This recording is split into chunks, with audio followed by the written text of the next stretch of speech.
السلام علیکم ناظرین، آپ دیکھ رہے ہیں پروگرام 7 بجے اور میں ہوں آپ کا میزبان گوہر بٹ۔ پاکستان کے اندر سیاست جو ہے وہ روزانہ نیا سے نیا رخ اختیار کرتی چلی جا رہی ہے۔ سابق وزیر اعظم کے ایک عزیز کہیں یا ان کی بیگم صاحبہ کے سابق خاوند کا ایک انٹرویو جو ہے وہ مارکیٹ ہوا اور اس پر بہت ساری باتیں کی جا رہی ہیں۔ اس ایشو پر بھی بات کریں گے اور ساتھ ہی ساتھ بلاول بھٹو زرداری اور آصف زرداری جو ہیں ان کے بیانات میں تضاد بڑا واضح ہوتا چلا جا رہا ہے۔ اس ایشو پر بھی بات کریں گے اور ان سارے ایشوز پر بات کرنے کے لیے ہمارے ساتھ اس وقت اسٹوڈیوز میں موجود ہیں سعید چودھری صاحب اور جاوید فاروقی صاحب، دونوں بڑے سینئر صحافی ہیں اور سینئر تجزیہ نگار ہیں۔ تو آغاز کرتے ہیں سعید چودھری صاحب سے۔ سعید چودھری صاحب، یہ جو خاور مانیکا صاحب کا ایک انٹرویو آیا اور اس انٹرویو میں لوگ بہت ساری باتیں کر رہے ہیں، ہر ایک کا ظاہر اپنا ایک انداز ہے دیکھنے کا۔ آپ ایک لیگل ذہن کے آدمی ہیں، اس میں جو لیگل بات ہے وہ ذرا پلیز آپ بتائیں کہ اس میں کس طریقے سے یعنی ایک نیا معاملہ کھڑا ہو سکتا ہے سابق وزیر اعظم کے لیے۔ یہ دیکھیں، یہ جو باتیں آپ نے کی ہیں، نجی زندگی ہے، سیاستدان کی نجی زندگی کوئی نہیں ہوتی، کھلی کتاب ہوتی ہے۔ ورق پلٹنا ہوتا ہے، ورق پہ جو بھی آ جائے وہ دیکھنا ہوتا ہے۔ عوام نے فیصلے اس بنیاد پہ کرنا ہوتا ہے کہ جناب یہ اچھا کردار ہے، برا کردار ہے، پاک باز ہے، نیک ہے، مخلص ہے، محب وطن ہے، عوام کا درد رکھتا ہے یا نہیں رکھتا، اسی بنیاد پہ فیصلہ ہونا۔ بالکل اسی بنیاد اور پہ۔ یہاں تک خاور مانیکا صاحب کا انٹرویو ہے، اس میں باقی چیزیں چھوڑ دیں آپ کہ انہوں نے کیا کہا، کہ کیسے تعلق بنا مریم بھٹو جو ان کی بہن ہے، انہوں نے پہلی ملاقات کروائی اور پھر ملاقاتوں کا سلسلہ، پیری مریدی، میرا گھر اجاڑ دیا، یہ باتیں چھوڑ دیں۔ اصل بات جو ہے وہ جو ایک استغاثہ پرائیویٹ کمپلینٹ جو ہے وہ فائل ہوئی ہے چیئرمین پی ٹی اے کے خلاف اور بشرا بیگم کے خلاف کہ انہوں نے عدت کے دوران نکاح کیا۔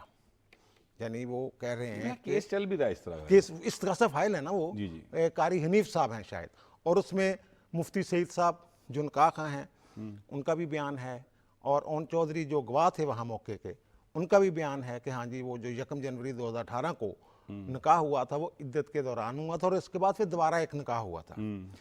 اب اس میں جو سٹار وٹنس ہے، یعنی بنیادی گواہ جو ہے، وہ ہیں خاور مانیکا صاحب۔ ٹھیک ہے۔ اب خاور مانیکا صاحب کہتے ہیں کہ 14 نومبر 2017 کو میں نے جو طلاق نامہ تھا لکھ کر فرا کے حوالے کر دیا، فرا گوگی کے، کیونکہ 2 دفعہ فون آیا تھا کہ جناب وہ خاتون جو ہیں سابق خاتون اول، وہ کہہ رہی ہیں مجھے طلاق دے دیں۔ اب اس کیس میں یہ ایک طرح سے نئی جان پڑ گئی ہے۔ اوکے۔ وہ جو پرائیویٹ کمپلینٹ ہے اس میں پہلے تو چلو نکاح خواہ کا بیان آ گیا، گواہ کا بیان، اب جو سٹار وٹنس بنیادی گواہ ہے جس کے ہاتھ میں وہ دستاویز ہے، جس کے ہاتھ میں وہ نقل ہے 14 والی، اور وہ کہتے ہیں مجھے فرا نے یہ بھی کہا کہ جناب آپ ڈیٹ چینج کر دیں۔ وہ ڈیٹ یہ بھی کہا، ہاں ڈیٹ اس لیے چینج کروا رہے تھے کیونکہ وہ 1 جنوری کو ابھی عدت کی مدت جو ہے 3 ماہ پوری نہیں ہوئی تھی۔ اب اس میں یہ ہے کہ عدالتوں کے مختلف فیصلے ہیں کہ عدت کے دوران نکاح جو ہے اس کی کیا حیثیت ہے۔ ہائی کورٹ کے 2 ججمنٹ میں نے خود رپورٹ کی ہوئی ہیں، اس میں جج صاحبان یہ کہتے ہیں یہ فاسد نکاح ہوتا ہے۔ فاسد۔ ہاں، لیکن اس نکاح کے نتیجے میں جو اگر ازدواجی تعلقات قائم ہو جاتے ہیں، میاں بیوی کے جیسے ہوتے ہیں، تو پھر وہ والی دفعہ جو حدود لحاظ وغیرہ وہ نہیں آتے لگے ہیں، گی پھر۔ وہ نہیں لگے گی، وہ نہیں لگے گی۔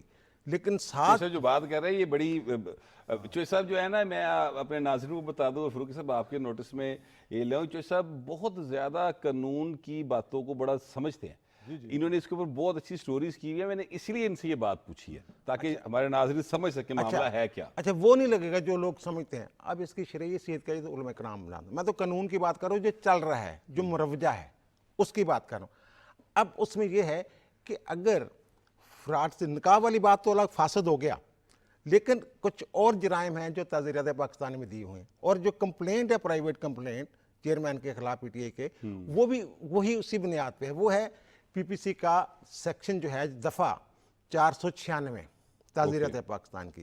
وہ یہ کہتے ہیں کہ اگر فراڈولنٹلی یہ جانتے بوجھتے کہ نکاح صحیح نہیں ہے، پھر بھی شادی کی تقریب اگر کوئی منعقد کرتا ہے، دھوکہ دیتا ہے، اور جیسا کہ دھوکہ دیا گیا بظاہر، کیونکہ وہ دوبارہ نکاح کی ضرورت کیوں پیش آئی، پہلے والا نکاح درست نہیں تھی، خود مان رہے ہیں، फिर उसमें 7 साल तक सजा है, 7 साल तक कैद की सजा है। अगर 7 साल तक सजा हो जाती है या 2 साल 3 साल जितनी भी सजा हो जाती है, 2 साल से ज़्यादा सजा हो जाती है, तो फिर आइन के आर्टिकल 63 के तहत ये 5 साल के लिए नाअहल हो जाएंगे। पहले भी एक केस में ये नाअहल हो चुके हुए हैं, उस केस में भी ये नाअहल हो जाएंगे। ये तो एक अलग चीज़ है। लेकिन जो 62(1)(f) वाला एक इशू बना हुआ है जी जी कि जनाब अदालत ने ये डिक्लेयर किया हुआ है कि 62 जो सादक और अमीन नहीं है, उर्फिया में जिसको हम कहते हैं, वहाँ तो सादक और अमीन का लफ्ज़ नहीं है, वहाँ तो ये कि फासिक ना हो, बेईमान ना हो, तो वो उसमें सुप्रीम कोर्ट ने डिक्लेयर कर दिया हुआ कि जनाब 62(1)(f) में क्योंकि मियाद का तयन है कितनी देर के लिए ना, इसलिए ताहियात नहली इसका मतलब होगा। और दूसरा ये वाली बात है इद्दत वाली, ये आती है आइन के आर्टिकल 62(1)(d) और E में। आप ये पढ़ लें, 62(1) D और E। इसमें यह है कि जो रुकन असम्बली होगा या पार्लियामेंटेरियन होगा, उसकी अहलियत की शराइत में ये होगा कि वो इस्लामी तालीमात का खातर खा इल्म रखता हो, गुनाह से बचता हो और इस्लामी तालीमात पर अमल करता हो। अगर वो ऐसा नहीं करता तो वो नहल होगा। इसकी इबारत जो है 62(1)(d) और E की, वो उसी तरह है जैसे 62(1)(f) की है, यानी इसमें भी मुद्दत का तयन नहीं है कि कितनी देर के लिए ना है, तो ताहियात नहली वो हो भी सकती है। अगर उसको लागू किया जाए सुप्रीम कोर्ट की तशरीह को, तो ये भी ताहियात नहली होगी। और इसमें देखें, एक तो अगर इसको निकाह कर लेते हैं, इसका मतलब इनको इल्म नहीं था इस्लामी अहकामात का, इस्लाम एक अगर जानते बूझते किया है, फिर जो दूसरा हिस्सा है कि अमल भी करता हो इस्लामी तालीमात पर, तो फिर अमल नहीं किया, ये उसमें फंस सकते हैं मेरा ख्याल है। तो फिर ये भी उसी तरफ जाएंगे जो इलेक्शन एक्ट में तरमीम करके उन्होंने कहा कि जहां मुद्दत का तयन नहीं है उसके मुराद 5 साल है, तो फिर ये एक ही साहब में खड़े हो जाएंगे। अगर सजा होती है, जिस सजा में दूसरे लोग खड़े हुए हैं, मियां नवाज शरीफ खड़ा हुआ है, इसीलिए सब खड़े हैं, इसीलिए इलेक्शन एक्ट को कोई चैलेंज नहीं कर रहा। ये मैं बता दूं आपको, इलेक्शन एक्ट की जो तरमीम है वो वाली 5 साल वाली, अभी तक किसी ने चैलेंज नहीं की। जी जी जी, बिल्कुल ठीक बात है, उसको कोई चैलेंज नहीं करा, कोई चैलेंज नहीं। फरूकी साहब, आपने मैंने जो सईद चोइस साहब के हवाले से बात की थी, अब आपको समझ आ गई कि मैं गलत बात नहीं कर रहा था। चोइस साहब जो है ना, बहुत ज़्यादा ग्रिप रखते हैं इन इश्यूज़ के ऊपर और वो चीज़ों को बहुत बारीक बीनी से देखते हैं।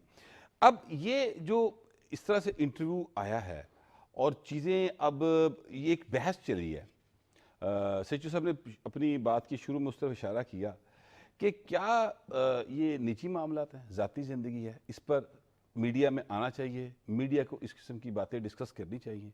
हम सारे सहाफ़ी बैठे हुए हैं, आपके ख्याल में क्या ये ज़ाती मामला होता है? भट्ट साहब बहुत शुक्रिया। चोई साहब ने बड़ा तफसील से इसका जो कानूनी पहलू है वो बताया और चोई साहब की बड़ी ग्रिप है कानूनी निकात पर, हमने इकट्ठे काम किया है। मामला ये है कि सियासतदान की, जैसे इन्होंने कहा है कि उसकी प्राइवेट लाइफ नहीं होती कोई ऐसी, ठीक है, वो पब्लिक प्रॉपर्टी होता है, पॉलिटिशियन जो होता है, जो लीडर होता है। खान साहब का मसला ये है कि वो इनफैक्ट अपने ही बोझ के नीचे दबते चले जा रहे हैं। उन्होंने एक बहुत बुलंद मयार जो सियासी लीडरशिप का अपनी कैंपेन के दौरान मुकर्रर किया था, अपने मुखालफिन के ऊपर तनकीद करके। आप मुझे बताएं ना कि क्या उनकी ज़ुबान से, उनके कलाम से कभी उनका कोई सियासी मुखालफ, उसकी ज़ाती ज़िंदगी, उसकी कारोबारी ज़िंदगी, उसकी समाजी ज़िंदगी, उन्होंने कोई पहलू नहीं छोड़ा अपने मुखालफिन के हवाले से, यहाँ तक कि उन्होंने उनके घरों तक उनका पीछा किया। तो और उसके नतीजे में अब जाहिर है वो सारी बातें, मसला यही था कि जनाब अवामी लीडर जो है, अवाम की क़यादत का जो दावेदार है, उसे कैसा होना चाहिए। कि खान साहब कहते थे कि ये करप्शन का माल है, ये है, वो है। अब वो एक बहुत बड़ा जो उन्होंने एक बुत तराशा ना कि लीडर इतना बड़ा होना चाहिए, जो बुत बनाया, अब वो उसको वो रिक्वायरमेंट्स जो है उन्हें पूरी करनी होगी। अब जब भी बात होगी, इस किस्म की जब बात होगी, तो वो खान साहब को हिट करेगी।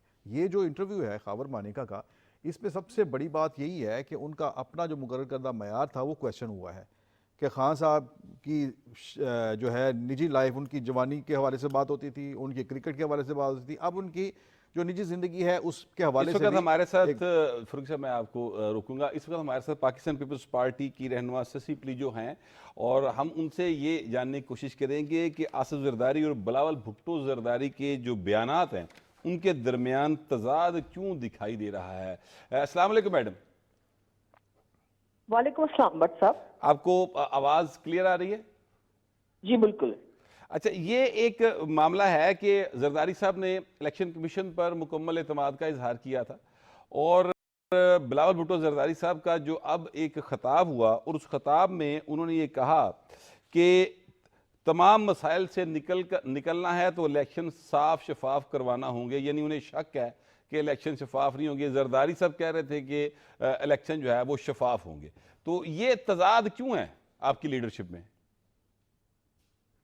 मेरे ख्याल में एक तो आसिफ अली जरदारी साहब चूंकि सीनियर पॉलिटिशियन हैं, लीडर हैं, तो एक ज़ीरक और मंझे सियासतदान हैं, तो वो एतमाद करना चाहते हैं और वो जिस जाविये से देख रहे हैं वो समझते हैं कि नवाज शरीफ साहब भी यहाँ अब आ गए हैं और दूसरे जो लीडर्स हैं वो कम से कम इलेक्शन कमीशन के किसी भी ऐसी चीज का वो हिस्सा नहीं बनना चाहेंगे और ना बनना चाहिए जो ट्रांसपेरेंट न हो, फेयर इलेक्शन की तरफ न जाती हो। तो वो एक फिजा के लिए, चीजों को बेहतर रखने के लिए और अपना एतमाद शो करते हुए, या उम्मीद कह लें हम वो, लेकिन चेयरमैन बिलावल भुट्टो जरदारी साहब एक यंग लीडर हैं और ये अच्छी बात है कि वो अपने खदशात का इजहार कर रहे हैं। गौर साहब, मैडम मैं आपको थोड़ा सा इस पर ये याद दिलाना चाहता हूँ कि हमारे साथ जो कल एक मुस्लिम लीग नून के रहनुमा हमारे साथ मौजूद थे और अदरवाइज जो सिंध से जो पीपल्स पार्टी की अपोजिशन के लोग हैं वो अक्सर ये शिकवा करते हैं कि सिंध के अंदर उनके लिए बहुत सारी मुश्किलात हैं और पीपल्स पार्टी ने पैदा की हुई। बिल्कुल भी नहीं। सिंध में तो हम चाहते हैं आए, बिल्कुल ऑप्शंस होने चाहिए। अगर लोग उनके पास जाते हैं अच्छी बात है। हम तो, हमारा तो शिकवा सच्ची बात ये है, अगर मुझे एक पाकिस्तानी और एक सिंधी एक सिटीजन के हवाले से मैं बात करूं कि आप कहें तो मैं तो कहूंगी नून लीग तो सिर्फ इलेक्शन में याद करती है सिंध को। नून लीग को सिंध महज कराची तक नजर आता है। हम तो चाहते हैं कि अगर बड़ी पार्टी है तो वो क्यों नहीं पेनिट्रेट कर सकते, क्यों नहीं आ सकते। मैदान तो सिंध में बिल्कुल खुला हुआ है। चेयरमैन बिलावल भुट्टो जरदारी साहब, आसिफ अली जरदारी साहब ने भी वेलकम किया है और हम समझते हैं कोई देखिए बात तो दुरुस्त है मैडम कि हर जो पॉलिटिशियन है उसको पाकिस्तान के किसी भी खित्ते में, किसी भी हिस्से में जाके अपनी सियासी जमात, अपनी सियासी जो तंजीम है, सरगर्मियाँ वो करने का हक पूरी तरीके से हासिल है और ये सबको करना चाहिए। मैं ये नहीं कह रहा कि वो क्यों मतलब मुस्लिम लीग नून वहाँ पर नहीं जा रही। एक्चुअली जो हमारे साथ कल मौजूद थे खेल दास कोस्तानी, आप उनको जानती होंगी, वो MNA रहे हैं, वो ये शिकवा कर रहे थे या वो ये अपनी सूरत हाल बता रहे थे, शिकवे का लफ्ज़ मेरा ख्याल शायद मुनासिब नहीं है, वो ये बता रहे थे कि पीपल्स पार्टी की जो सिंध में 15 साल से हुकूमत है रही है और उसके नतीजे में यहाँ पर कोई इतना किसी में इतना दमखम नहीं बचा है कि वो इनकी मुखालफत में खड़ा हो सके। तो इसलिए हम सारे इकट्ठे हो रहे हैं। अगर ये इकट्ठे हो जाते हैं, यानी जैसे GDA है, मुस्लिम लीग नून है, MKM तो ऑलरेडी उनके साथ जा चुकी है, तो आपको टफ टाइम मिलेगा? वो साहब अब मैं क्या कहूँ, खेलदास हमारे भाई हैं और हमारी एक ही रीजन हम से हमारा है कोस्तान, जो सिंध वाला कोस्तान, खैबर पख्तूनख्वा वाला नहीं।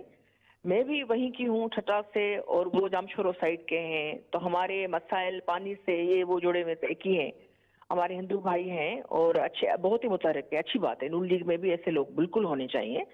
मैं एहतराम करती हूँ कि उनका भी स्पेस होना चाहिए। We agree to disagree, but thing is that you know, जो वो अगर ये भी आर्ग्यू न करते या ये भी बात न लाते कि भाई ये 15 साल से कारकर्दगी भी तो हर जमात पर तबसरा हो सकता है ना। जो अभी मैं बताऊं कि मेगा प्रोजेक्ट हमने कितने दिए हैं, कितने काम किए हैं पीपल्स पार्टी ने, हेल्थ से लेकर दूसरे हवालों से, तो वो भी एक यानी वक्त लग जाएगा मैं अगर गिनवाना चाहूँ। बात यह है कि there are so many things yet to be done. Obviously improvement की गुंजाइश होती है। अब पंजाब में तो आपने आमदती अदवार में भी देखा काम होता था। सिंध में ऐसे नहीं कि डमी लोग लगा के, उन दिनों में भी काम नहीं हुआ। फिर जो लोग आए तो उनके भी हवाले, जब भी एक एक सीट का बंदा आया जिनके पूरा पूरा सिंध उनके हवाले किया गया। हम तो विक्टिमाइजेशन की चक्की में थे, हम तो विक्टिमाइजेशन के अजाबों में थे, जेलों में थे, लेकिन हम तो जीरो से हमने इंफ्रास्ट्रक्चर शुरू किया है। फिर वो जो बड़े महा सैलाब आए 2010-11 वाले, पूरा इंफ्रास्ट्रक्चर ही बह गया, यकीन माने। यकीन माने बहुत हालत खराब थी और पीपल्स पार्टी ने उस जीरो से शुरू किया काम। और ये बात दुरुस्त है कि पीपल्स पार्टी को सख्त हालात का सामना करना पड़ा सैलाब के बाद, जो भी गवर्नमेंट होती ज़ाहिर है उसको सख्त हालात का सामना करना पड़ता, लेकिन फिर मैं इलेक्शन की तरफ आऊँगा कि जो इलेक्शन की सबसे ज़्यादा सीट्स हैं वो पंजाब के अंदर है, और यहाँ पर आपकी पार्टी की हालत जो है वो कुछ बेहतर दिखाई नहीं देती। मैं ये बड़े एहतियात के साथ अल्फाज इस्तेमाल कर रहा हूँ। इसको बेहतर करने का मूड आपको लगता है कि आपकी क़यादत में है कोई ऐसी ख्वाहिश कि इसको बेहतर किया जाए? मेरे ख्याल में हर पार्टी को अपने सूबे को छोड़कर दूसरे सूबे में मजीद काम करने की जरूरत है। देखिए, अब मैं मिसाल दूं मसलन कि कम से कम हमारा एक स्ट्रक्चर तो है पंजाब में, और हम कभी न कभी तो यहाँ बहुत ही तादाद में सीट जीते तो है। नून लीग का तो हिंद में कोई तंजीमी स्ट्रक्चर ही नहीं है ना, अगर ये हम कर तो पीपल्स पार्टी का कुछ ना कुछ पंजाब में है। बाकी हमने जो फैसले किए ना 2008 में 13 में, फिर लोटे वो बन गए जो लोटे, जिन लोगों को हमने बड़े बड़े वो पदों पर पहुंचा दिया और महान बना दिया, फिर वो मुश्किल टाइम देखकर भाग गए, उनसे डेंट पड़ा, उससे बिल्कुल पीपल्स पार्टी के लिए मुश्किलात हुई। फिर लेकिन आप देख रहे हैं कि आसिफ अली जरदारी साहब, बिलावल साहब, क्योंकि लोग चाहते हैं, न सिर्फ सदरन पंजाब के, सेंट्रल पंजाब के भी, हमारी भी बहुत उठना बैठना होता था सेनेट में जब हम थे, तो मुझे तो बड़ी खुशी होती थी जहां बलोच और हमारे खैबर पख्तूनख्वा के कॉन्फ्रेंस रहनुमा या दूसरे लोग जो है चाहते थे कि हम उनके साथ इंटरेक्ट करें, और वो एक तो आइन के फ्रेमवर्क में जो भी सियासत करता है, रजिस्टर्ड पार्टी है, उनको हक होता है। तो हम तो पंजाब में जो है बिल्कुल उनकी जो चाहत है भुट्टो साहब के लिए, मोहतरमा साहिबा के लिए, जो पंजाबी लैंग्वेज है, जो कल्चर है, वो हमेशा हम समझते हैं कि हम ट्विन फ्लेम्स हैं, हम ट्विन सोल्स हैं, और ये सरजमीन वारिस शाह की हमेशा अट्रैक्ट करती है और पीपल्स पार्टी की हमेशा ख्वाहिश रही है। इस वक्त सईद चोई साहब हमारे साथ मौजूद हैं, सीनियर जर्नलिस्ट हैं, ये कुछ सवाल करना चाह रहे हैं आपसे।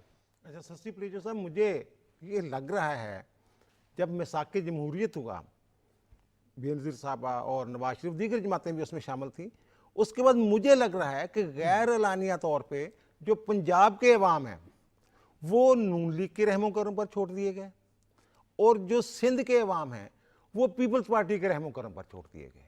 मुझे ये लग रहा है, आप क्या कहती हैं इस हवाले से? मुझे तो आपकी राय का भी एहतराम है। आप एक जाहिर बात है, आपकी ऑब्जर्वेशन नजर हर जगह जाती होगी, जानी चाहिए, और लोग हमसे आपसे एक्सपेक्ट करते हैं हम उनके कान और आंखें, खासकर मीडिया बने। अब गौहर साहब भी प्रोग्राम कर रहे हैं, तो ये तो पीटीवी की नशा तो हर जगह जाती है, पेटी बंदर से लेकर वो वजीरिस्तान की तरफ भी। तो हम और आप जो है अपने राय बिल्कुल दे सकते हैं। मुझे लगता है कि बहुत ही हवालों से, बहुत पुलों से नीचे पानी तो बहुत बह गया था नून लीग और पीपल्स पार्टी, लेकिन एक अच्छा एक बॉन्ड की एक नई एक्चुअली मैं थोड़ा सा ससी पुलीजो साहब, थोड़ा सा मैं ना चोई साहब की बात को रीफ्रेम करके बता देता हूँ। वो कहना शायद ये चाह रहे हैं कि ये जो कौमी जमातें हैं या कौमी जमातें जिनको कहा जाता है, वो अपने अपने सूबों तक महदूद होकर रह गई हैं प्रैक्टिकली। वो एक्चुअली ये कहना चाह रहे हैं, तो ऐसी सूरत हाल क्यों है? थैंक यू, आपने इसको ज्यादा एलेबोरेट किया, but I got his point what he wanted to say. मेरे ख्याल में कि अगर ऐसा कहीं भी कोई ऐसी चीज इस वजह से हुई है तो वो मुझे नजर नहीं आती। लेकिन हाँ, ये इसके अलावा भी, सिर्फ हम सीओडी की बात नहीं करें, इसके अलावा भी हम देख रहे हैं कि नून लीग की ज्यादा फोकस पंजाब अगर हो, हमारा फोकस सिंध हो, या ये नहीं होना चाहिए। हर जगह जाओ, मोहतरमा बेनजीर भुट्टो साहिबा को तो हम कहते थे चारों सूबों की रजीत बेनजीर। अब आज भी पीपल्स पार्टी जिस नुक्ते से जो चलती है या बात करती है या इंटरेक्ट करती है, वो यही होता है कि सारी इकाइयों को ये जो है उनको यकजा किया जाए, और सीओडी यकीन करें उसके लिए एक स्ट्रेंथन करने वाला जो है ना, वो बॉन्ड बन सकता था, बना भी। आपने देखा इतने सख्त हरीफ होने के बावजूद मुस्लिम लीग नून और पीपल्स पार्टी जब इकट्ठे बैठे तो बहुत सारी अच्छी चीजें हुई, बहुत अच्छी चीजें हुई। लेजिस्लेशन से लेकर पार्लियामेंट में हमने देखा, पार्लियामेंट को पहली दफा जो है एक एहतराम की नजर से देखा गया। पार्लियामेंट का जो मंच सजा तो उसमें अच्छे लोग, अच्छे जहन दिखाई दिए। सिर्फ डिबेटिंग क्लब नहीं समझते पार्लियामेंट को, वहां लोगों की आजमाइशों का और उनके तकलीफ दुखों का मदावा समझने लगे, और हुआ भी। तो मैं समझती हूँ अगर ये चीज है कि भाई कोई किसी का एक ही टैग लगाकर इस सूबे के लिए, ऐसा नहीं होना चाहिए। मजीद हमें और भी बड़ी जमायतों को ऐसी चीजें करनी होगी। पीपल्स पार्टी अपने मैनिफेस्टो में अभी देखिएगा कि इस इलेक्शन में और भी चीजें जहां हम समझते हैं कि पूरे पाकिस्तान को, उनके दिलों को यकजा करने की जो भी चीज मुमकिन हो सकती है हम करेंगे, और करना चाहिए हर पार्टी को। जी बहुत मेहरबानी, बहुत शशि पलीजो साहबा, आपने अपना कीमती वक्त दिया। जावेद फरूकी साहब, पीपल्स पार्टी के जो हमारे साथ रहनुमा आते हैं अक्सर, वो ये दावा करते हैं कि रिजल्ट्स आपको बताएंगे। ये आसिफ जरदारी साहब ने भी इस तरह का दावा किया था, और लेकिन ग्राउंड में तो हमें कोई पंजाब में ऐसी चीज़ दिखाई नहीं देती। आप देखते हैं कि आप बड़ा एक्टिवली कवर करते हैं पीपल्स पार्टी को। एक तो भट्ट साहब आप ज़्यादा जो है ना वो सिंध से ताल्लुक़ रखने वाले पीपल्स पार्टी के लोगों को लेते हैं। सिंध के पीपल्स पार्टी के जो लोग हैं ना, वो मैं पहले भी आपके प्रोग्राम में कहा कल हमने बैरिस्टर आमर हसन साहब को लिया था। अच्छा, मैं थोड़ा सा आपको बता अच्छा, दूं। इत्तफाकन एक दिन मेरा एक इत्तफाक हसन ऐसा हुआ मुर्तज़ा साहब को भी लेते हैं कि वो नदीम अफजल चंद साहब भी हमारे प्रोग्राम में आ चुके हैं। ये सारे कमर जमान कायरा साहब आ चुके हैं। कहने का मतलब ये है कि जो सिंध से आप लेते हैं ना, उनकी तरफ से आपको इसी किस्म की स्टेटमेंट नजर आएगी। वो बड़े मुतमिन हैं, वो 15 साल से उन्होंने हुकूमत की है। तो नहीं है ना, आसिफ जरदारी तो पूरे पाकिस्तान के हैं। जरदारी साहब की जो स्टेटमेंट है उसके हवाले से भी बात करते हैं। तो सिंध के जो लोग हैं वो ख़ास तौर पर जो पिछले 15 साल की हुकूमत में हैं, तो उनका एक ख़ास माइंडसेट है, वो बड़े मुतमिन नज़र आते हैं। उन्हें पंजाब की इतनी फ़िक्र नहीं है कि पंजाब में पार्टी के क्या हालात हो गए हैं। जहाँ तक जरदारी साहब की और बिलावल साहब की आपने स्टेटमेंट की बात की कि उसके अंदर एक तजाद है, तो वो एक बहुत ये इलेक्शन स्ट्रेटजी का आप इसे हिस्सा समझ लें, ठीक है। और दोनों की पॉलिटिक्स को, उसको भी आप भी समझते हैं, आपने भी देखा है। जरदारी साहब करते हैं ड्राइंग रूम पॉलिटिक्स, तो जहाँ ड्राइंग रूम में बैठकर मतलब पॉलिटिक्स करता है, उसकी तरफ से इसी किस्म की स्टेटमेंट आएगी, ठीक है। उसके अंदर मुसालियत होगी, मुफाहमत होगी और चीज़ों को आगे लेकर चलना होगा। बिलावल साहब को उन्होंने निकाला हुआ है इलेक्शन कैंपेन पे, तो उनकी ज़ुबान जो है, उनकी जो बातें हैं वो पब्लिक को अट्रैक्ट करने वाली बातें मैं आपसे गुजारिश करूं फरूकी साहब, अगर पीपल्स पार्टी जो इस मुल्क की एक मतलब यानी मुल्क गिर जमात होने का दावा भी रखती है, माजी में रही भी है, नहीं अब भी है, अभी भी पंजाब है, में भी उनके इसकी जिक्र होती हैं। हर जो है ना जगह में के भी ऊपर होती है, उनके बलूचिस्तान में लोग मौजूद हैं, तंजीमें मौजूद हैं। अगर उनका लीडर जो है वो ड्राइंग रूम पॉलिटिक्स कर रहा है, तो ये कोई अच्छी बात नहीं है सियासत के हवाले से। लेकिन इस सारे इशू पर आपका मैं तबसरा लूंगा। जरदारी साहब की मैं expertise मैं है कह रहा हूं, मैं ये वो एक ब्रेक ले लें, ब्रेक से वापसी पर आए थे ना, तो फिर इस पर आप अपनी बात जरूर कीजिएगा। बिल्कुल। ब्रेक का वक्त हुआ है, take a break.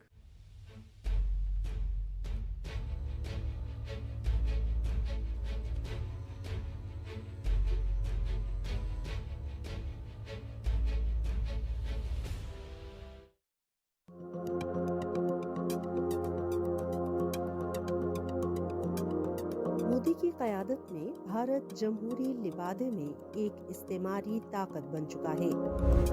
मकबूजा Jammu Kashmir में कश्मीरियों का कत्लेआम भारत के नाम निहाद जमहूरी दावों की नफी है। हिंदुत्व के अलंबरदारों के मज़मूम अज़ाइम के खिलाफ उठने वाली हर आवाज़ को खामोश किया जा रहा है। भारत में इंसानी हकूक़ के कारकुन ज़ेरे अताब हैं। अक़वाम आलम की जिम्मेदारी है कि वो जमहूरियत का लिबादा ओढ़े हुए भारत को एक फस्ताई रियासत बनने से रोकें।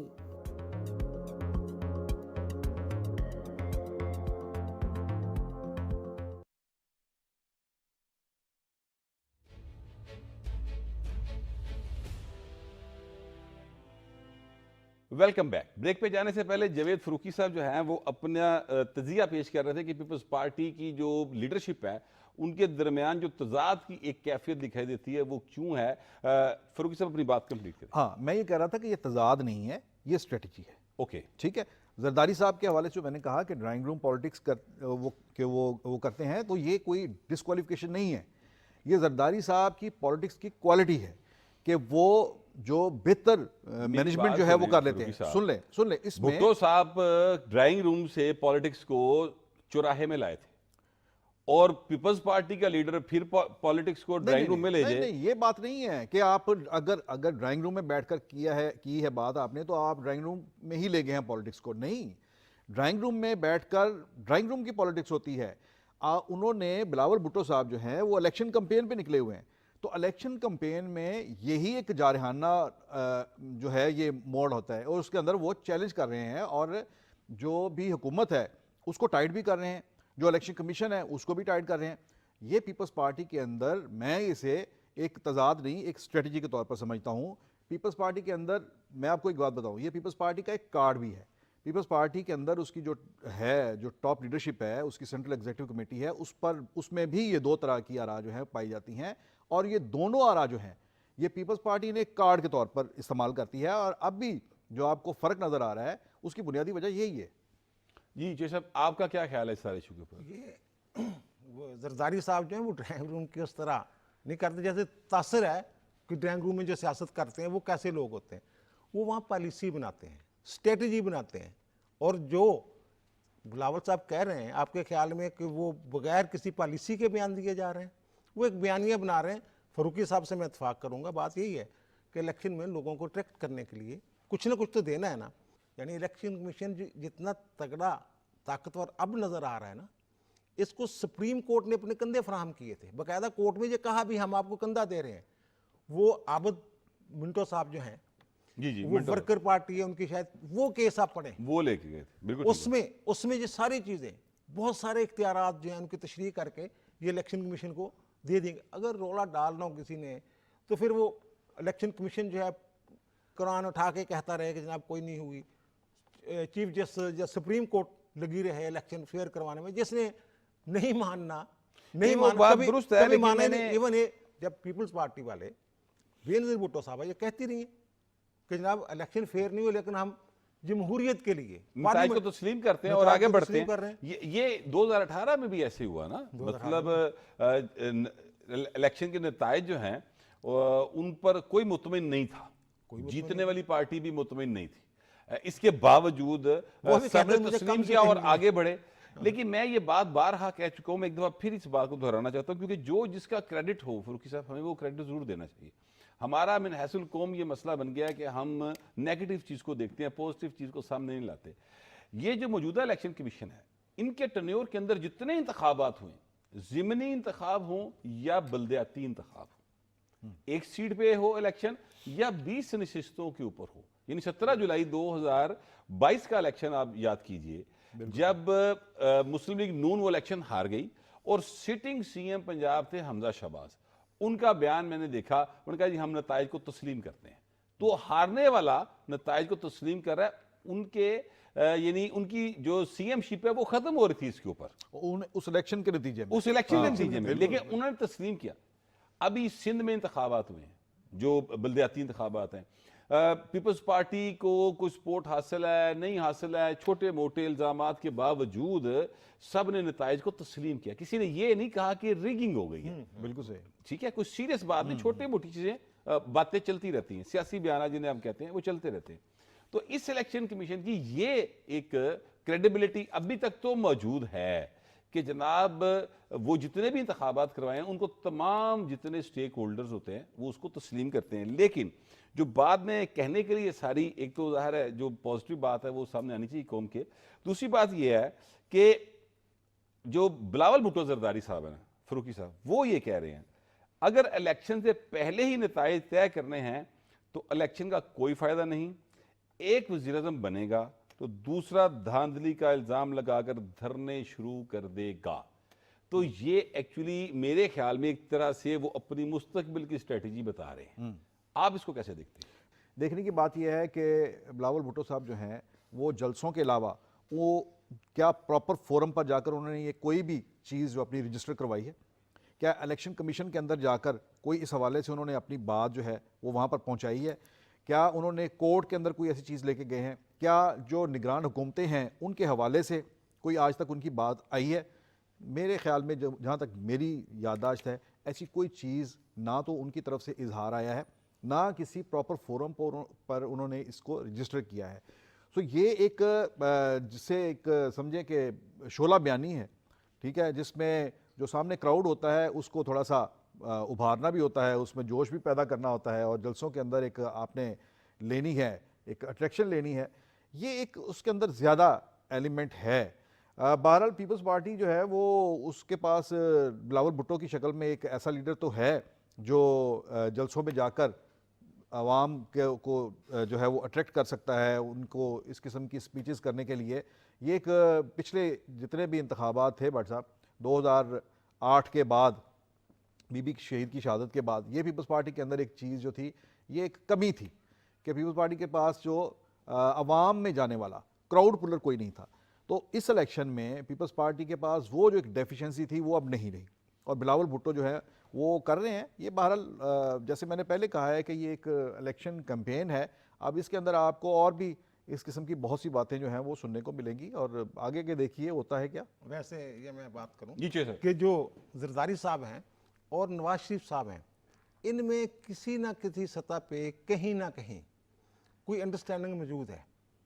اس کے پیچھے لاشعور میں بیٹھا ہوا ہے. آپ کے پاس یہ انفارمیشن ہے یا آپ کا یہ خیال ہے؟ خبر دے رہا ہوں. اچھا خبر دے رہے ہیں. خبر دے رہا ہوں کہ مساق جمہوریت بیٹھا ہوا لاشعور میں یا کیا معاملہ ہے. 2008 میں بھی نواز شریف صاحب تو الیکشن لڑنا نہیں چاہتے تھے.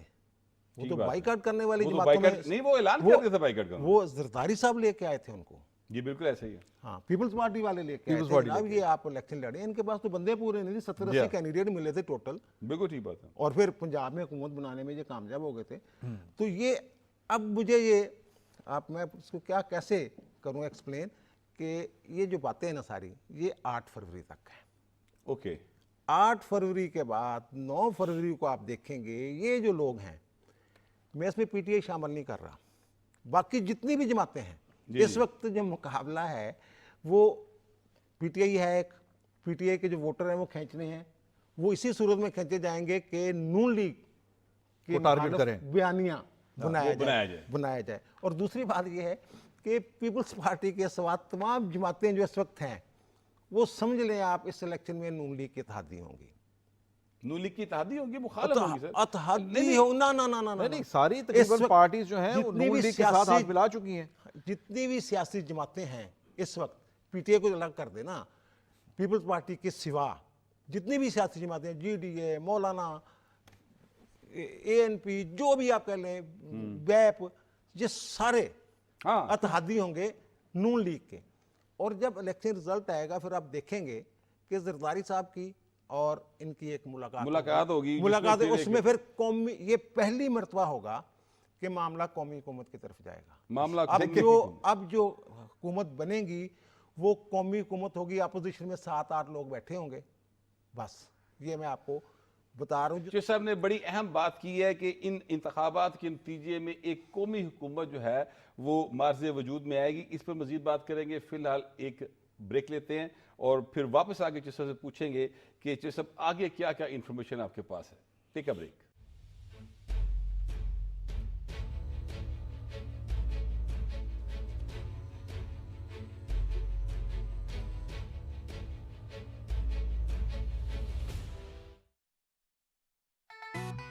آپ کو کیا پتا ہو ادھر باہر جو گئے ہوئے ہیں نا لمبے نوٹ کماتے ہیں. بیٹا یہ تمہاری سوچ ہے. باہر کے ملک میں پیسہ کمانا بڑا مشکل ہے.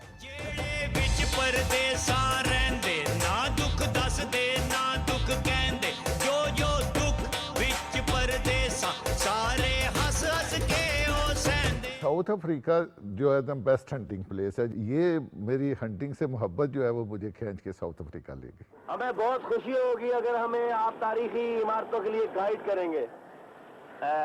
آئی ول کمپنی یو. خیر ہوئے پیا جی. Thank you. شور کوٹ. میری زندگی ہے تو میری ہر خوشی ہے. جہاں بھی رہے پردیسی تیری مرضی ہے.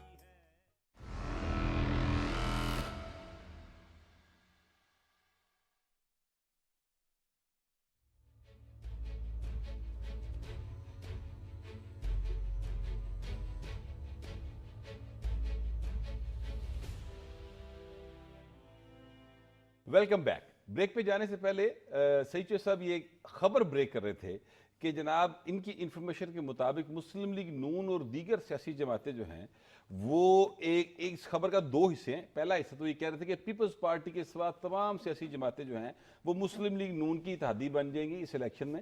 اور الیکشن کے بعد پیپلز پارٹی اور مسلم لیگ نون مل کر حکومت بنائیں گے, تمام سیاسی جماعتیں اس کا حصہ ہوں گی اور ایک قومی حکومت تشکیل پائے گی. یہ سید چوہی صاحب کی خبر ہے. چوہی صاحب, اس میں مزید کے تفصیلات اور ساتھ یہ بتائیے کہ کیا یہ کوئی بہتر نہیں ہوگا پاکستان کے لیے اگر ایسا ہو جائے تو؟ یہ ویسے تو پی ڈی ایم کی جو حکومت تھی وہ بھی اسی طرح کی تھی, ایک طرح سے تمام تقریباً سیاسی جماعتیں اس میں شامل تھیں, لیکن میرے خیال یہ پہلی مرتبہ تجربہ, جیسے ماضی میں بہت سارے تجربات ہوئے ہیں, انہی میں سے ایک تجربہ یہ ہوگا. اور جو مسلم لیگ نون کے قائد ہیں میاں نواز شریف صاحب, وہ تو اپنی نجی محفلوں میں یہ کہتے ہیں کہ اب جو کرنا ہے ملک کے لیے کرنا ہے, جماعت ذات یہ چیزیں ایک طرف رکھنی ہیں, اور ملک کے لیے اگر سب کو ساتھ لے کے چلنا پڑا تو چلیں گے. اور میرے خیال آپ کے پاس بھی یہ خبر ہوگی کہیں نہ کہیں کہ زرداری صاحب نے بھی کہیں ایسی بات کوئی اپنی محفل میں کہیں یہ بات کی ہے کہ آنے والی حکومت جو ہے ہماری اتحادی پی ڈی ایم والوں کی ہی حکومت اگلی حکومت ہوگی. اور اس طرح لگ رہا ہے. اور نون لیگ والے جو ہیں یہ 4000 کے قریب ان کو درخواستیں آ گئی ہیں جی, 4000 سے زیادہ 4000 سے زائد درخواستیں آ گئی ہیں. اور پھر یہ بلاول صاحب جو ہیں اور دیگر پیپلز پارٹی کے جو رہنما ہیں جنہوں نے نون لیگ کے خلاف کہنے کام چکے آیا, وہ تو یہ اس تاثر کو تقویت دے رہے ہیں کہ اگلی حکومت جو ہے یہ نون لیگ بنائے گی. وہ نون لیگ بنائے جوید فروغی صاحب ہمارے ساتھ پروگرام میں ایک نون لیگ کے رہنما تھے, تو انہوں نے تو شکریہ ادا کیا تھا اس بات پر پیپلز پارٹی کا, اور کہ جناب آپ نے ہمارا ساڈی واہ بناتی پڑھ کے کہ ہمارے ہیں. تو یہ بھی ایک معاملہ ہے فروغی صاحب کہ اگر کسی کی طرف یہ بات پھیلا دی جائے تو لوگ ان کے ساتھ ملنا شروع ہو جاتے ہیں. لیکن سید چوہی صاحب جو بات کہہ رہے ہیں, قومی حکومت والی جو بات سید چوہی صاحب کہہ رہے ہیں الیکشن کے نتیجے میں, یہ آپ کو ہوتا دکھائی دے رہا ہے سر؟ دیکھیں, ایک تو جو آپ نے بات کی نا, وہ تو پاکستان کی سیاست کا ایک ہے مزاج ہے کہ یہاں پر عوام کے اندر بھی ایسا ہوتا ہے کہ جو وہ دیکھتے ہیں ہوا کا رخ جسے کہتے ہیں نا, کہ ہوا کا رخ جدھر ہو, جہاں یہ بات اسٹیبلش ہو جائے کہ یہ حکومت میں آنے والے ہیں, بعض پولیٹیکل پارٹیز اس کے اوپر بھی کام کرتی ہیں. اپنا امیج اس طرح سے بنایا جائے کہ لوگوں میں یہ راسخ کیا جائے کہ ہم اقتدار میں آ جائیں گے, تو اس کی طرف خود بخود ہی لوگوں کا رجحان ہو جاتا ہے. یہ ایک پیپلز پارٹی کی باتوں سے مسلم لیگ نون کو یہ ایک سپورٹ مل رہی ہے, وہ کہتے ہیں شکریہ. دوسری بات جو قومی حکومت کی آپ نے بات کی, وہ اصل میں جو اس وقت ملک کے معاشی حالات ہیں ان کو سامنے رکھتے ہوئے یہ بات کہی جا رہی ہے, جس کی یہ بات نئی نہیں ہے, بڑی پرانی ہے. اور یہ بات آپ کو یاد ہوگا, میں تھوڑا سا آپ کو پیچھے لے کے جاؤں گا, 2018 کے جب الیکشن ہوئے تھے, قومی حکومت کی باتیں تو ہم میرا خیال ہے بہت عرصے سن رہے ہیں, 1990 سے میں سنتا آ رہا ہوں قومی حکومت کی باتیں. بٹ صاحب یہ تو بڑا پرانا تھیسس ہے نا قومی حکومت کا. اور یہ قومی حکومتیں وہ جو تھیسس ہے نا قومی حکومت کا, وہ بنگلہ دیش ماڈل کہ جناب قومی حکومت کوئی ایسی بنے, بیوروکریٹس ہوں اس میں, ٹیکنوکریٹس ہوں, ساری جماعتوں کی نمائندگی ہو, اس طرح الیکشن سے باہر. اچھا, لیکن یہ الیکشن کے اندر کی میں بات کر رہا ہوں. چوہی صاحب, ایسا عام طور پر ویسے پتہ کیا ہے, یہ بات تو بڑی کی جاتی ہے, آئیڈیلسٹک سی اپروچ ہوتی ہے, لیکن ایسا ہونا ذرا مشکل ہوتا ہے. یہ ضرور ہے, اس کے کچھ درجے ہیں. مثلا ایک تو یہ ہے کہ تمام مل کر ایک حکومت بنا لیں, قومی حکومت, یہ ذرا مشکل کام ہے. ہاں, اس کو آپ یہ ضرور کر سکتے ہیں کہ اپنی الگ الگ شناخت رکھتے ہوئے, مثلا ایک اس کی سب سے جو ابتدائی شکل ہے وہ شہباز شریف صاحب نے, ہمارے ساتھ اس وقت سائرہ افضل تارڑ صاحبہ جو کہ مسلم لیگ نون کی رہنما ہیں, وہ ہمارے ساتھ موجود ہیں. السلام علیکم میڈم. وعلیکم السلام. میڈم یہ بتائیے گا کہ بلاول بھٹو زرداری صاحب جو ہیں اور آصف زرداری صاحب, ان کے بیانات ایک دوسرے سے ایک تو میچ نہیں کر رہے, وہ ہم نے ان سے بات کی تھی, لیکن بلاول صاحب کی سٹیٹمنٹ جو پشاور میں انہوں نے خطاب کیا وہ بڑا ایک سیریس میسیج دے رہے ہیں, اشارہ کر رہے ہیں. وہ کہہ رہے ہیں کہ اگر الیکشن کے نتائج پہلے ہی طے کر لی ہیں تو پھر الیکشن کروانے کا فائدہ کیا, اگر ایک وزیر اعظم اس طرح بن جائے گا تو دوسرا دھرنے دینے نکل پڑے گا. اس طرح کی باتیں ہو رہی ہیں, لیول پلینگ فیلڈ ان کو ابھی بھی نہیں مل رہی. آپ کیا کہتی ہیں اس کے اوپر؟ بہت شکریہ جی. لیول پلینگ فیلڈ کیا ہوتا ہے مجھے بتائیں. پیپلز پارٹی کو دیکھیں, بات یہ ہے کہ الیکشن جب شروع ہوتا ہے نا کیمپین, تو بہت ساری چیزیں سامنے آ جاتی ہیں. میاں نواز شریف صاحب کا واپس آنا, اور اس کے بعد مسلم لیگ نون کے قائدین جو ہیں ان کا عدالتوں سے بری ہونا. مطلب ہم نے تو ان 5 سالوں میں, ایون 2018 میں بھی اس طرح شور نہیں مچایا. بات یہ ہے کہ اگر ان کو کوئی انویشن ہے یا ان کو کوئی خطرہ ہے تو سیاست میں آپ کو بات بیٹھ کے کرنی چاہیے نا. وہ بتائیں کہ کن وجوہات پہ لگ رہا ہے. میں یہ کہتی ہوں کہ جس کسی پہ بھی غلط بنے, اگر پیپلز پارٹی پہ غلط مقدمات بنے تو کیا ختم نہیں ہوئے؟ تو یہ جو سارا ایک شور وہ مچا رہے ہیں, مجھے لگتا ہے کہ اس سے اور یہ خدشہ ہو رہا ہے کہ ان کو اپنی پوزیشن کمزور لگ رہی ہے, یا ان کو لگ رہا ہے کہ اس وقت جو رائے عامہ ہے وہ مسلم لیگ نون کے ساتھ ہے. تو کمروں میں بیٹھ کے جو نتائج بنتے ہیں وہ کسی کو بھی قبول نہیں ہوتے, اور ان کا نتیجہ یہ قوم بھگت چکی ہے. یہ بالکل بھی نہیں ہوگا. اور صرف یہ امپریشن شاید ان کو اس لیے آ رہا ہے کہ میاں نواز شریف, کبھی وہ کہتے ہیں جی میاں نواز شریف کو آ کے سیدھا جیل جانا چاہیے. کیوں جانا چاہیے؟ جو پہلے وہ رہ کے گئے ہیں بے قصور, اس کا کوئی کمپنسیشن نہیں ہے. پرسوں آشیانہ سے شہباز شریف رہا ہو گئے ہیں, بری ہوئے ہیں. مطلب تو مقصد یہ ہے کہ بری ہونے پہ اعتراض ہے. جو اتنی دیر ان کو بے قصور جیل میں رکھا اور جس ٹرامے سے ان کے خاندان گزرے, اس کا کوئی کمپنسیشن نہیں ہے. بالکل تو ظاہر ہے جب کہ ایک وقت آنا تھا جب انصاف نے, جب سر سے خطرہ چھایا ٹلنی تھی, تو ظاہر انصاف تو ہونا تھا. تو اب مسئلہ یہ ہے کہ کوئی اور بری ہو, اتنی دیر کو کسی نے ہاتھ نہیں لگایا. مطلب ہر پیشی پہ اس کو اگلی تاریخ دے دی جاتی تھی, اس وقت کسی کو اعتراض نہیں ہوا. اچھا یہ بتائیے گا, یہ جو بات آپ نے کی کہ جو یعنی میاں شہباز شریف صاحب اتنے عرصہ جیل میں رہے اور جس کیس میں رہے اس میں وہ فائنلی باعزت بری ہو گئے, آصف زرداری صاحب بھی اسی طرح جیل میں رہے اور پھر فائنلی وہ سارے مقدمات میں بری ہو گئے. تو میاں صاحب کے ساتھ بھی ماضی میں ایسا ہوا. لیکن اب اس وقت جو الیکشن کی صورتحال ہے, اگر میں صرف اس پر بات کروں تو آپ حلقے میں جا رہی ہیں, ظاہر ہے آپ حلقے سے الیکشن کا ٹیسٹ کرتی ہیں. آپ کو ماحول نظر آ رہا ہے الیکشن کا بنتا ہوا, اور کیا آپ دیکھ رہے ہیں کہ لوگوں کا جھکاؤ جو ہے وہ آپ کے لیے ایزی ہے مسلم لیگ نون کے لیے؟ دیکھیں بات یہ ہے کہ میرا تو خود جو حلقہ ہے اس پہ کافی زیادتی ہوئی. مین ہماری سٹی کو نوشہرہ ویکن کے ساتھ لگا دیا گیا. وہ پٹیشنز کے فیصلے انہیں 30 نومبر کو, فائنل پھر لسٹیں لگیں گی, اور اس کے بعد مجھے لگتا ہے کہ شاید یہ الیکشن شیڈیول اناؤنس ہو جائے. ماحول بالکل بن رہا ہے کیونکہ جس دن سے 8 فروری کی ڈیٹ اناؤنس ہوئی ہے, اور اس میں سپریم کورٹ انوالو ہے, اس میں پریزیڈنٹ ہاؤس ہے, الیکشن کمیشن خود ہے, تو ماحول تو بن رہا ہے. پولیٹیکل پارٹیز اپنی اپنی ٹکٹس کے لیے اپلیکیشنز بھی مانگ رہی ہیں. تو اب مسئلہ یہ ہے کہ 30th کے بعد نا آپ کو ایک چیزیں واضح نظر آئیں گی, لیکن بالکل پبلک جو ہے نا اس کا رجحان مسلم لیگ نون کی طرف ہے. دیکھیں ہمارا یہ جو پورا سینٹرل پنجاب ہے نا, ادھر پیپلز پارٹی کا تو بڑے عرصے سے صفایا ہو چکا ہے. اکا دکا سیٹس وہ لیتے ہیں. جو بھی ہمارے مسلم لیگ نون کے مخالف تھے الیکٹیبلز لوگ, وہ سب تحریک انصاف میں چلے گئے تھے 2018 میں, اور وہ عمومی طور پہ وہ لوگ ہیں جو ہر الیکشن میں پارٹیاں بدلتے ہیں. مطلب آپ پورا گجرانوالہ ڈویژن, فیصل آباد, لاہور, پنڈی دیکھ لیں تو 90% لوگ آپ کو دیکھیں گے کہ پی ایم ایل این کے ساتھ لوگ کھڑے ہیں, باقی پارٹیاں بدل رہے ہیں. اب ان میں سے کچھ استحکام کے ساتھ چلے گئے, کچھ بھاگے ہوئے ہیں, وہ حلقوں میں نظر نہیں آتے. تو آبویسلی ایسی سچویشن میں ایک ایسی پارٹی کا امیدوار ہی جو ہے وہ سسٹین کرے گا, اور اسی کی طرف لوگ جائیں گے نا جو ان کو فیلڈ میں نظر آ رہا ہے. اور دوسری بات یہ کہ مسلم لیگ نون جس بیانیے کے ساتھ اس الیکشن میں جا رہی ہے نا, وہ کوئی آنے والا کل نہیں ہے, وہ گزرے ہوئے کل کی ہم بات کر رہے ہیں. اچھا یہ تو لیکن ہمارے پاس آنے والے کل کے حوالے سے ایک خبر ہے. سعید چوہی صاحب ہمارے ساتھ موجود ہیں, اس وقت سینئر جرنلسٹ ہیں یہ, اور انہوں نے یہ خبر ہمارے پروگرام میں دی ہے کہ اس الیکشن کے بعد جو کہ 8 فروری کو ہوگا, اس کے بعد ایک قومی حکومت مارز وجود میں آئے گی. تمام سیاسی جماعتیں جو ہیں وہ مل کر ایک حکومت تشکیل دیں گی. آپ سمجھ رہی ہیں ایسا ہو سکتا ہے میڈم؟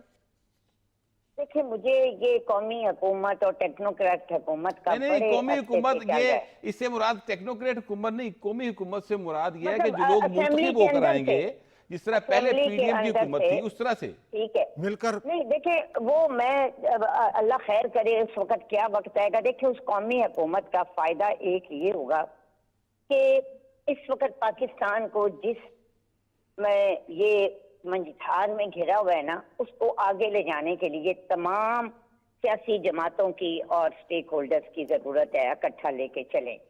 लेकिन उसका नुकसान ये होता है कि उस कौमी हुकूमत में आपको हर किसी को खुश करना पड़ता है, ये मसला हर कोई अपना अपना जाहिर शेयर है। मांगता है, और वो फैसले जो कि एक अक्सरियती हुकूमत कर सकती है, वो कभी भी इत्तेहादी हुकूमत नहीं कर सकती। ये अब बात कहने दुरुस्त को है। तो ये आप देखिए ना, ये PDM मसाइल की तो फिर हुकूमत- आएंगे, लेकिन ये फिर उस वक्त की लीडरशिप पे है कि वो PDM की सबको राजी भी हुकूमत कैसे अकेली करती हमारी है। हुकूमत नहीं थी, हाँ। लेकिन उसका पूरा मलबा बिल्कुल ठीक हम बात पे कह गिन रहा है। ये बिल्कुल ठीक बात है, ये एक मसला बनेगा। बहुत शुक्रिया मैडम, आपने अपना कीमती Thank वक्त you. दिया। Thank you so much. ये जो कौमी हुकूमत वाली बात है ना, बिलावल भुट्टो जरदारी साहब ने भी आज अपर दीन में जो खिताब किया ना, वहाँ पर उन्होंने एक इसी हवाले से एक इशारा दिया। मैं आपको वो शेयर कर देता हूँ। पहले मैंने इसलिए नहीं किया था कि आप अपनी बात कंप्लीट कर लें, लेकिन उन्होंने जो बात की, उन्होंने कहा कि मुल्क में इस वक्त नफरत की आग जो है ना वो फैलाई जा रही है, और जिससे शदीद नुकसान हो रहा है। जिन मसाइल का हम शिकार हैं इस वक्त मिनासुल कौम या एक मुल्क के तौर पे, उनको सब मिलकर एक यानी सारे इकट्ठे होकर उसका हल निकाल सकते हैं। तो जो आप कौमी हुकूमत की या सबके मिलने की बात कर रहे हैं आफ्टर 8 फरवरी जनरल इलेक्शन के बाद, बिलावल भुट्टो जरदारी भी उस तरफ इशारा दिए गए आज। ठीक है, तो चीज़ें जो हैं वो उसी सिमत की तरफ जा रही हैं। लेकिन उसमें जो अभी सायरा अफजल तारड़ साहबा ने कहा कि जब आप सब इत्तेहादियों को साथ लेके चलना एक आसान काम नहीं होता, हर एक का अपना इशू होता है। नहीं, हो सकता है कि कुछ चीज़ें ऐसी हैं जो मिल के तय करेंगे, ये भी तो हो सकता है ना। अब ये नहीं कि जनाब बिलावल साहब कहे मुझे दोबारा फिर वजारत खारजा चाहिए, मौलाना कहें जनाब मैंने तो आपने किसी वक्त कहा था, इशारा दिया था कि आप सदर होंगे। ऐसी चीज़ें, बहुत सारी चीज़ें तय होने वाली हैं, अभी तय होनी है। लेकिन बहुत सारी मैशियत वाला जो मामला है, कम से कम इस हद तक तमाम जमातें जो है वो एक ही सोच रखती है कि यार किसी तरीके से ये नहीं कम से कम मिसाके मैशत कर लिया जाए देखिए भट्ट साहब, और मिनिमम एजेंडे के ऊपर इकट्ठे हो जाए। मैं पहले जो बात कर रहा था ना कि इसके मुख्तलिफ दर्जे हो सकते हैं ना। एक तो ये है कि तमाम पार्टियों को आप हुकूमत में ले जाएं। इससे होता ये है कि तमाम हर पार्टी का अपना प्रोग्राम, अपना मंशूर कॉम्प्रोमाइज़ होता है, अपनी शनाख्त कॉम्प्रोमाइज़ होती है। जैसे उन्होंने कहा कि हमने पीडीएम की हुकूमत बनाई, उसका अब सारे का सारा बोझ जो है हमारे ऊपर आ रहा है। पीपल्स पार्टी कह रही है कि ये फलां फैसले जो हैं इन्होंने किए थे। तो ये पॉलिटिकल पार्टी इससे जो है वो जान भी छुड़ाती हैं। इसका ये है कि जैसे मैं जो बात कह रहा था कि शहबाज शरीफ साहब ने ये 2018 के इलेक्शन के बाद ये बात पहली बार की थी, जो पहला इजलास था उसमें उन्होंने कहा था कि आएँ मिसाके मईशत करते हैं।